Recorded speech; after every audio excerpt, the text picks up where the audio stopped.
Good morning. Today I am reading to you from the Left Behind series. I am reading book 7 in the series, and we are reading The Indwelling. And this is chapter 2 that I am reading today, and I'll begin to read.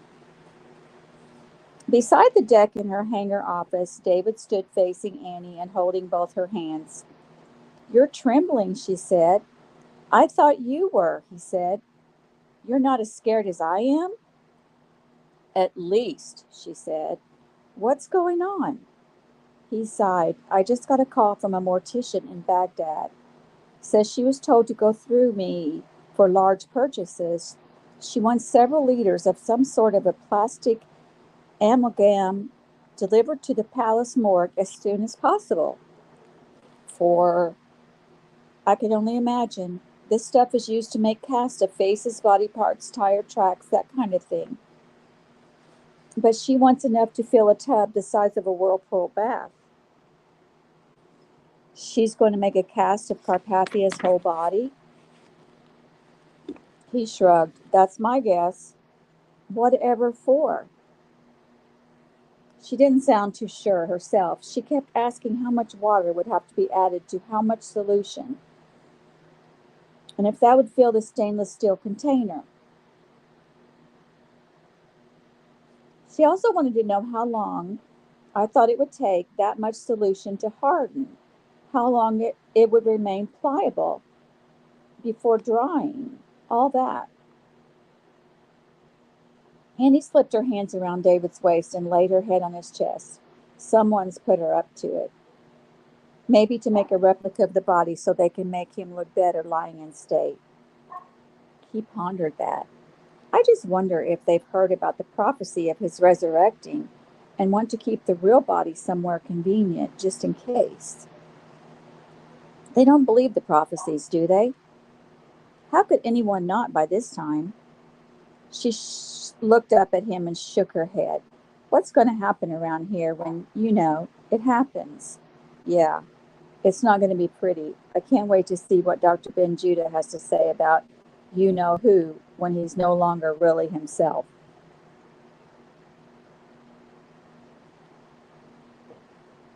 "You think there'll be any of the man left of him?"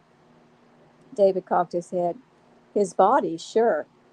Maybe he'll sound like himself and have the same mannerisms, but he's supposed to be indwelt, and indwelt means indwelt.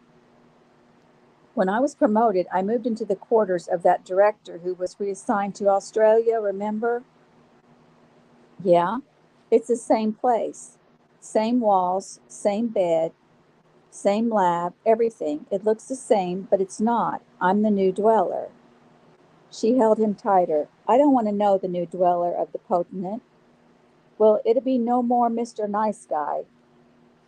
"Not funny," she said. "They should be here any minute, babe." "I know. My ears are turned to the 16. I know how long it takes to get the hangar doors open and to position the forklift and winch. I hope security keeps its distance. Did you see all of them out there? Have you heard all the rules?" "Have I? You'd think you were offloading the body of the king of the world." She snorted. "Tell you the truth, I'd like to drop the box and run over the whole thing with the forklift. Let's see that come back to life." David tugged her toward the door. "What if he comes back to life while you're transporting the body?" She stopped and closed her eyes. "Like I wasn't freaked out enough. You'd have to find me in heaven." A hum vibrated the office window. "You'd better go. They're about 3 minutes away." Rayford could not believe his luck at Tel Aviv. He hurried past the busy counters and out a side exit toward the small craft hangars. The Gulfstream sat gleaming in Hangar 3. An armed guard doing double duty as manifest coordinator checked Marv Berry off his list and said, "Wait a minute, there's something else I'm supposed to ask. Yeah. Flight plan. Reported to tower?" "You bet," Rayford said. "But they weren't happy with how slow the small craft were being cleared, so I'd better keep you out of trouble by getting out of here quick." "I appreciate that," the guard said, clearly more comfortable with a gun than a pen. They'd expect lots of passengers on the big birds tonight and want to get the little ones out of the way. Understandable, Rayford said. I'll do my part.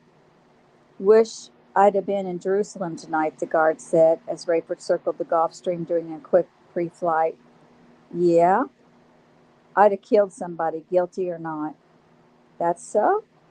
Dang straight, somebody paid for that. Who'd want to go and kill our only hope? I can't imagine. You're American, right, Mr. Barry? You could tell? Sure, me too.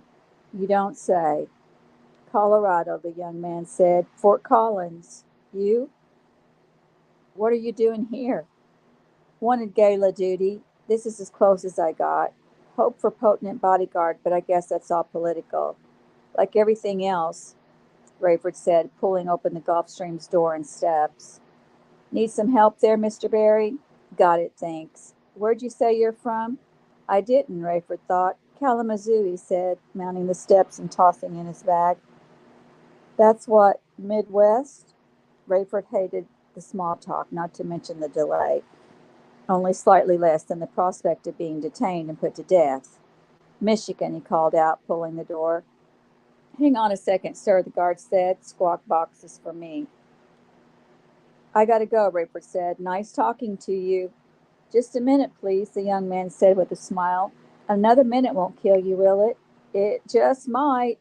I've really gotta go, son. Wyatt. Wyatt. That's my name. Well, thanks, Wyatt, and goodbye. Mr. Barry. Yes, Wyatt. I'm not going to be able to hear the box here if you fire up. Can't you give me a second? From the radio on Wyatt's makeshift desk in the middle of the hangar. Officer 423, do you copy? Initiate code. Red screening effective immediately. This is Wyatt. You mean those thorough checks on everybody, even small craft? Where are you, 423? Small craft hangar 3, sir. Then that is what I mean, yes. Rayford quickly closed the door, but before he could settle into the cockpit, Wyatt came running. Mr. Barry, sir, I'm going to have to ask you to step out of the aircraft. Rayford initiated the starting sequence, which only caused Wyatt to rush in front of the Gulfstream, waving, rifle dangling. He didn't appear alarmed or even suspicious. It was clear he simply thought Rayford couldn't hear him. He motioned for Rayford to open the door. Rayford considered simply starting up as soon as Wyatt was clear of the front, hoping the GC was thin-staffed enough and busy enough that they would ignore him. But he couldn't risk an air pursuit or gung-ho Wyatt from Fort Collins shooting at him on the runway. He moved to the door and opened it 3 inches. What is it, Wyatt? I've been instructed, sir, to do a thorough check and search of even small craft before departure tonight, due to what happened in Jerusalem. Even me, Wyatt, a small-town guy like you, an American? Got to, sir. Sorry. Wyatt, you know the Gulfstream, don't you? The Gulfstream, sir. This aircraft. No, sir, I don't. I'm not an aviation man. I'm a soldier. Rayford peeked through the slivered opening. If you knew this plane, Wyatt, you'd know that if the door opens all the way, I have to start the whole ignition sequence over. You do? Yeah, some kind of a safety mechanism that keeps the engines from starting until the door is closed. Well, I'm sorry, but I have to. I'm sorry too, Wyatt, because the tower guys were complaining about you and I was trying to keep you out of trouble, make you look good by getting away quickly. But my commanding officer just told me, Wyatt, listen to me. You think I shot Carpathia? Of course not, I'd need you to teach me about weapons for one thing. I could sure teach you, but I bet you could, and I could teach you to fly. I have to. Wyatt, I just heard on the radio that 2 wide bodies are in landing sequence right now with another waiting to take off. Now my perimeter flank is going to overheat if I don't get going, and you don't want a fire in here. Tell your boss I was already on my way out when you got the order, then we're both covered. You look quick, you avoid a fire, and you're still following orders. Rayford kept a careful eye on Wyatt's hands and flinched when the young man moved his right. If he leveled that rifle at him, Rayford would have to comply. But Wyatt saluted and pointed at Rayford. Good thinking, sir. Carry on. Rayford fired up the engines and maneuvered onto the tarmac. He couldn't wait to tell Mac about this one. He heard about other planes on a radio that wasn't on yet. Perimeter flank. Fire. Tyson taught that part of the population decimated might be God's way of removing his most incorrigible enemies in anticipation of the epic coming battle. Wyatt was living proof that the inept had survived. Rayford knew he would always enjoy such fortune. Ben Guerin towered to Gulf Stream. Rayford leaned forward and looked as far as he could in both directions, both on the runway and in the sky. Guerin tower to Gulf Stream, do you copy? He was clear. Gulf Stream, you are not cleared. Remain stationary. Gulf Stream to tower, Rayford said. Proceeding, thank you. Repeat, Gulf Stream, you are not cleared. Cleared by Officer 423 Tower. Repeat, Ben Leard 2-3, where you're breaking up, Gulf Stream. You're not cleared for takeoff. Repeat, not cleared. Connection, were, thank you. Do we have your flight plan, Gulf Stream? Oh, copy, Tau, flight plan. ICER 423. If you can hear any of this, Gulfstream, be aware that satellite coordinates have scrambled and there is only manual positioning. Copy. Rayford depressed and released the talk button rapidly and held it halfway down, creating static on the other end. No satellite capability? For once, he would be glad for that. He needn't worry about pursuit. If he was flying blind, so would the GC. Did that mean the phones were out too? He tried the safe house, then Laszlo's. Nothing. He only hoped he could connect with the Greek believers before he put down there. It made no sense to try to make it back to America. If Leah's message meant what he thought and how he was no longer in Belgium, she could have long since led the GC to the safe house. He only hoped his message had gotten to David's computer before the satellites went down. Buck had been angry with his father-in-law before, but never like this. No contact, nothing. What was he supposed to do? Collect Leah from Brussels? And it was every man for himself. Now the phones didn't seem to be working. Did he dare try to make it to Chaim's house and see what was going on? Why would the GC storm the place and force their way in?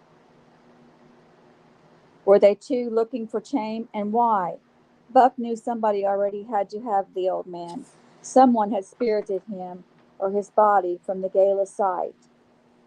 No way a wheelchair-bound stroke victim could have made his own way out of that place with his contrivance in pieces on the ground.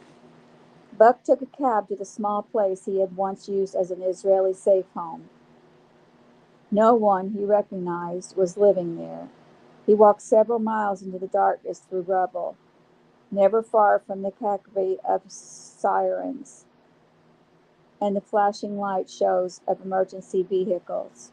When he finally arrived at Chaim's, the place was deserted and dark. Had everyone been taken away? Emergency personnel were stretched, of course, but if they expected Chaim, wouldn't someone be left to guard the palace? Buck crept to the back, suddenly aware of his fatigue. Grief and trauma did that to a person. He told himself he had not gotten to know Jacob well, but how he had thrilled to the young man's coming to believe in Christ. They had kept up some, not as much as either had liked due to risk of discovery, and though he knew he would see Jacob at the glorious appearing, if not before, he dreaded having to break the news to Jacob's friend and co-worker, Stefan. Buck had the advantage of really knowing this house. He feared he might be walking into a trap. He didn't think the GC knew he was in Israel, but one could never be sure. Maybe they lay in wait for Chaim or even Jacob. It was possible Jacob's death had not made the GC database yet, though that was unlikely. But where was everyone else?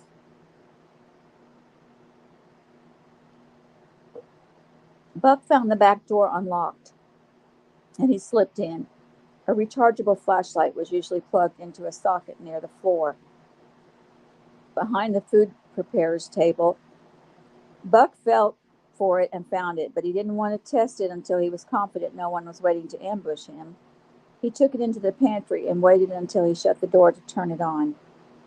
Then he felt foolish, reckless. He'd never been comfortable with the role he had been thrust into. Still part journalist, but also freedom fighter. What kind of a squash-blocking, tribulation force veteran backs himself into a closet with nothing more to defend himself than a cheap flashlight? He tried the light switch on the pantry wall. Nothing, so the power had been cut. Buck flipped the flashlight on, then off quickly. Something in his peripheral vision froze him. Did he dare shine the light that way? He let out a quavery breath. Who would lie in wait in a pantry? Buck aimed the light that direction and turned it on. Just an unusual arrangement of boxes and cans. He doused the light and moved quickly to the door. Creeping through the kitchen into the dining room, the parlor, and then the front room. Buck held the flashlight in front of him as if it were on, but it served more like a blind man's cane. As his eyes began adjusting to the darkness, he became aware of pinpoints of light from the street, and he still heard sirens in the distance. Later, Buck would wonder whether he had smelled the blood before he heard it. Yes, heard it. He knew something was wrong as soon as he reached the front room. It was in the air. Heat. A presence. Someone. He stopped and tried to make out shapes.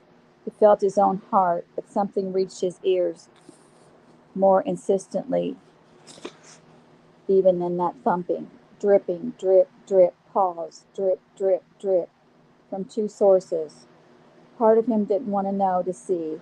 He turned his back to windows at the front, pointed the flashlight toward the sounds, and braced himself ready to defend himself with bare hands and the flashlight if necessary. He turned on the light, but immediately shut his eyes to the horror. He dropped to his knees, the wind gushing from him. Oh God, he prayed, no, please. Was there no end to the carnage? He would rather die than find his friends, his comrades, someday his own family like this. In the split second he had allowed himself to take in the scene, it became clear that two victims sat side by side in wood chairs, Hannelore on the left, her mother on the right. They were bound and gagged, heads tilted back, blood dripping into pools on the floor.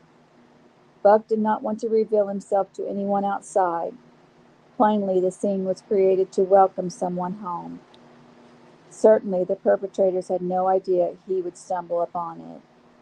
Buck knelt between the chairs, repulsed by the sound of the drips. He knew if either of the women had survived, their respiration would have been noisy with their heads in that position. Still, he had to make sure. He lodged the flashlight between his knees, angled it toward the women, and turned it on. As he reached to check for Hannelore's pulse, the flashlight slipped and illuminated her ankles tied securely to the front legs of the chair.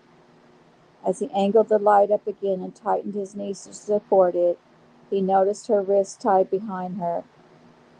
A smallish woman, Hannelore's torso was stretched to allow her hands to go around the back of the chair. Great gushes of air rushed past Buck's gritted teeth. He grabbed the flashlight and moved behind the chair to feel her wrist, but that put his arm in line with the blood dripping from her head, and though her wrist was warm as he feared, there was no pulse. Hannelore's mother, less than a foot away, was bound in the same position. A squat, heavy woman, her arms had been yanked into contorted positions to allow her wrists to be tied. She too was dead. Who could have done this? And wouldn't Stefan, his Middle East maleness coming to the fore, have fought to the death to prevent it? Where could he be? Buck wanted to pan the light back and forth along the floor toward the front, but that might have been suicidal. He would be so obvious from the street. It was all he could do to keep from calling Stefan's name. Chaim had not been home when Buck had talked with Hannelore on the phone. Did this massacre mean Chaim had arrived and that he hadn't, or that he hadn't? Had Chaim himself been forced to witness this? Buck's first task was to locate Stefan. His second, to check the entirety of the huge house for Chaim. If Chaim had not returned, and this was all meant as a warning for him, could the place be staked out, surrounded? Perhaps it was. Buck feared he would find not just Stefan's body, but also Chaim's. But how would Chaim have gotten there? who might have caught him, rescued him, or helped him off that platform. And what was the purpose of murdering these innocents? Had they been tortured for information and eliminated once they provided it, or because they had not? Or was this simply vengeance? Chaim had been in his revulsion of GC peacekeepers, of the breaking of the covenant between the GC and Israel. Though he had never been a religious Jew, he expressed horror over the intrusion of the world government into the very affairs of the temple. First, the Jews had been allowed to rebuild, then they were not allowed to conduct themselves the way they wished in the new temple. But do you extinguish the household of a statesman and national treasure for such an offense? And what of the man himself? Buck's head throbbed, his chest felt tight, and he was short of breath. He was desperate to be with Chloe and Kenny and felt as if he could hold them tight for 3.5 years. He knew the odds. Each had only a 1 in 4 chance of surviving until the glorious appearing. But even if he or they had to go to heaven before that, he didn't want it to be this way.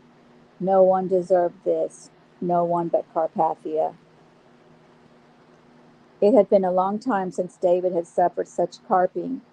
On the way to his office from the palace hangar, past a full-dress color guard of pallbearers and a heavily armed ring of security personnel, his beeper had signaled a top-level emergency message. The call could have originated only locally, of course, but this sort of a code was reserved for life and death situations. He did not recognize the callback number, but knew it was located in the palace proper. Normally, he would have called back immediately, fearing danger to Annie or himself, but he took a moment to trace the number against the personnel list and found that the call came from the Arts and Sciences wing. He had been there only once, knew virtually no one there, and had been so repulsed by what was considered artistic that he recalled rushing back to his quarters feeling soiled. Wanting at least one more clue before replying, David called his own voicemail, only to be met by the foul, nasty rantings of a sassy artiste. David had not heard such profanity and gutter language since high school. The gist of the message: where are you? Where could you be at a time like this? It's the middle of the night. Do you even know of the murder? Call me. It's an emergency. David's beeper vibrated again. Same number. He waited 90 seconds and called his voicemail again. Do you know who I am? Guy Blood. The man produced Guy as G with a hard G. I am Guy Blood. The man produced Guy as G with a hard G, the French way, and blood to rhyme with cod, blod, G-blod, as if Scandinavian. David had seen him scurrying around a few times, but had never spoken with him. His reputation preceded him. He was a temperamental but lauded painter and sculptor, Carpathia's own choice for Minister of the Creative Arts. Not only had he painted several of the so-called masterpieces that graced the Great Hall and the palace, but he had also sculpted many of the statues of world heroes in the courtyard and supervised the decorating of all GC buildings in New Babylon. He was considered a genius, but David, though admittedly no expert, considered his work laughable, gaudy, and decidedly profane. The more shocking and anti-God, the better, had to have been Blod's premise. Part of David wanted Guy Blod to have to wait for a callback, but this was the wrong time to start puffing his anti-GC chest. He would take no guff from Guy Blod, but he had to remain above suspicion and integrated to Fortunato. He dialed Blod as he settled behind his computer and began to program it to record directly from the morgue on a sound-activated basis. As Blod answered, David noticed a list of messages on his computer. "This is Guy," he announced, "and you had better be David Hasid." He put the emphasis on the first syllable. "It's Ha-Seed," David said. "That should be easy enough to remember, Mr. Hayseed. Now, where have you been?" "Excuse me? I've been trying to call you." That's why I called you, sir. Don't get smart with me. Don't you know what's happened? Nobody tells me anything, Mr. Blood. David chuckled. Of course I know what's happened. Did it occur to you that might have been why I was difficult to reach? Well, I need stuff, and I need it right now. What do you need, sir? Can you get it for me? Depends on what it is, Blood. That's Mr. Blood to you, sweetie. I was told you could get anything. Well, almost. I have nowhere else to turn. I'll do my best. You'd better. Now come to my office. Excuse me? Is this a bad connection? I said, come to my. I heard you, sir, but I have many things on my plate tonight, as you can imagine, and I can't just. You can do as you're told. Now get your tail over here, and I mean right now. Click. David hung up and checked his messages. Most alarming was one from Rayford. Our botanist reports the bird has flown. May need new real estate soonest. Signed Geologic.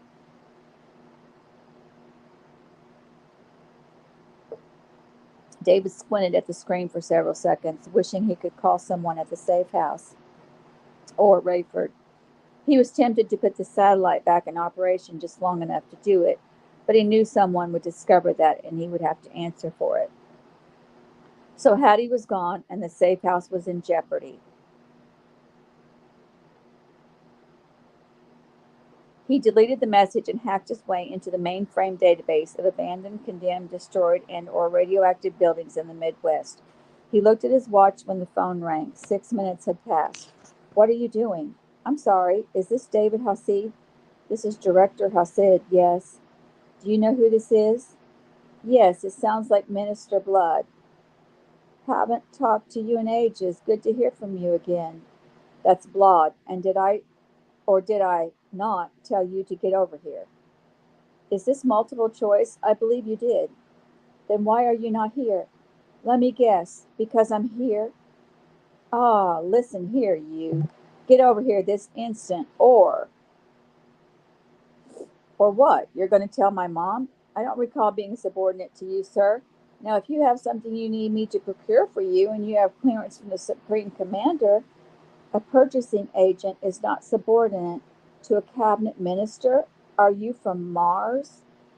Actually, Israel, sir. Would you stop calling me sir? I thought you called me sir.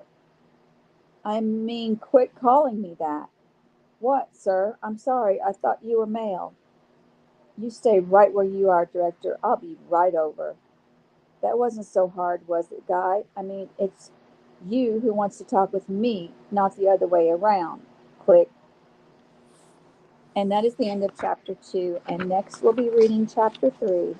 Thank you for joining me and have a wonderful day.